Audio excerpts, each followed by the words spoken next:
India's famous off roader. अगर कहीं पे भी आपने जाना हो ऑफ रोडिंग में तो ये रिकमेंड होता है और ये जाता भी है।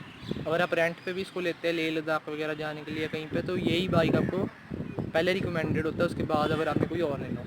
तो चलिए अब आपको अच्छी लगे हो पर सिनेमैटिक शॉट्स, तो अब हम आपकी इससे बात करते हैं।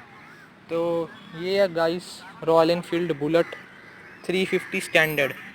ये गाइस अब आना बंद हो चुका है। अब आता है 350 जाता है बुलेट 350।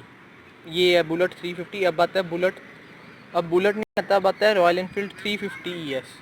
तो वो जो है वो बुलेट नहीं है, या रॉयल एनफील्ड का क्लासिक आता है, लोग उसको भी कह देते हैं कि बुलेट है। बुलेट कोई भी नहीं था गाइस, बुलेट सिर्फ एक बना था और वो ये है जिस पे यहाँ पे लिखा हुआ बुलेट 350, या इसमें एक इलेक्ट्रा आता था। रॉयल एनफील्ड बहुत ही गाइस मतलब मशहूर कंपनी है, फेमस कंपनी है। मतलब इसका जो मेन है प्रोडक्शन वो ईशर मोटर्स, आपने नाम सुना होगा, जिसके ट्रक बनते हैं, उनके साथ है। तो गाइस इसके काफ़ी बाइक्स आते हैं, मतलब सारी रेंज अब मतलब मिनिमम रेंज जो इसकी है वो 350 जो ES में बता रहा हूँ उससे स्टार्ट होती है, और मैक्सिमम इंटरसेप्टर एक दो और भी आते हैं उनसे उन तक है। मतलब गाइस अगर आपने लेना है तो आपको मिनिमम 1,50,000-60,000 रुपीज़ खर्चने पड़ते हैं। तो ये अब बंद हो चुका है मॉडल।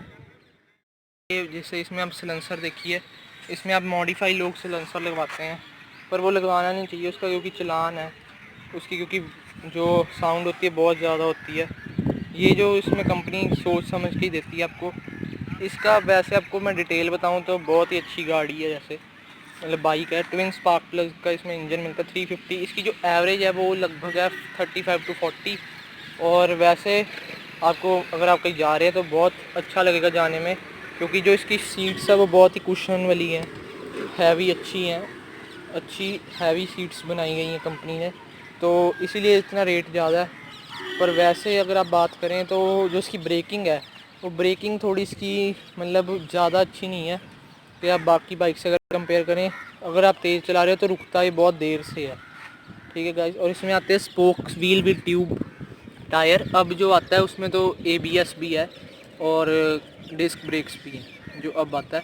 और बाकी ये वाला आपको मॉडल अब मिलता नहीं है मार्केट में, न्यू ओल्ड मिल सकता है। वैसे स्पोक्स जो आते हैं वो अच्छे लगते हैं, पर कई लोग अलॉय व्हील डलवाते हैं। पर ये जो व्हील है इनसे ये फ़ायदा है कि जो इसका वेट है वो काफ़ी ज़्यादा है, लगभग 185 kg का ये बाइक है। तो इसलिए उस हिसाब से स्पोक्स व्हील इसमें ज़्यादा बेटर रहते हैं, क्योंकि ये जो आपको झटका कम देते हैं। तो ये इसका इंजन है। बाकी इधर आप अपने कागज़ रख सकते हैं, पेपर्स जो बाइक के हैं। और शॉकर इसके बहुत अच्छे हैं, ड्यूअल शॉकर दिए हुए हैं बैक पे, जैसे सस्पेंशन काफ़ी अच्छी है। तो बाकी इधर भी आपको एक मिल जाता है, इधर पर इलेक्ट्रिक जो अंदर मतलब सामान लगा होता है उसके लिए। और ये सिर्फ आता था जो ओनली किक पे, सेल्फ पे जो आता है वो है क्लासिक। तो चलिए आपको अगर चलना हो तो चलें हमारे साथ राइड पे। तो इसकी वैसे जो स्पीड डिस्प्ले में है वो 160 है मैक्सिमम। तो हमने तो चला के नहीं देखा, 110 तक चला के देखा है, पर आई थिंक ये 135 तक चल जाता है, पर इतनी देर चलाने में सेफ़ नहीं है इसलिए वैसे भी। तो चलिए हम आपको हल्की सी राइड दिखाते हैं इसकी। तो अगर आपको वीडियो पसंद आए तो लाइक कर देना। इसका ओरिजिनल साउंड वाला सिलेंसर, वाइब्रेशन में काफ़ी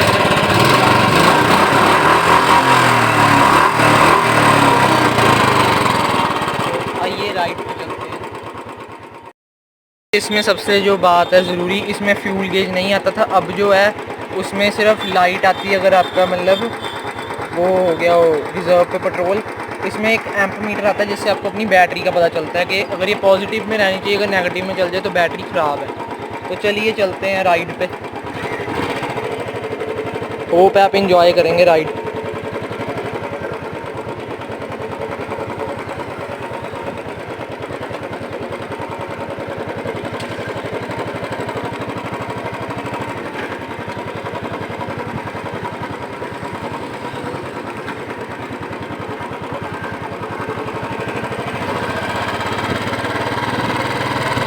first gear, second gear, third gear,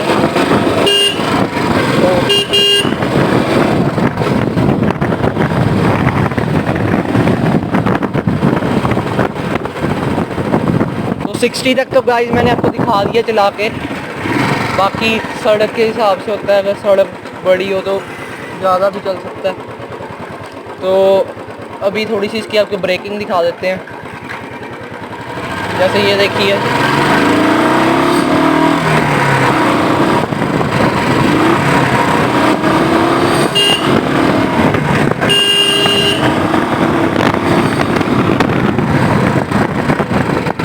ये देखिए जैसे मैंने कब से ब्रेक लगाई थी, अब जाके लगी है इसकी ब्रेक। तो अगर इसी के साथ गाइस आपको मेरी वीडियो अच्छी लगी हो तो सब्सक्राइब करना मत भूलना, और बाय बाय।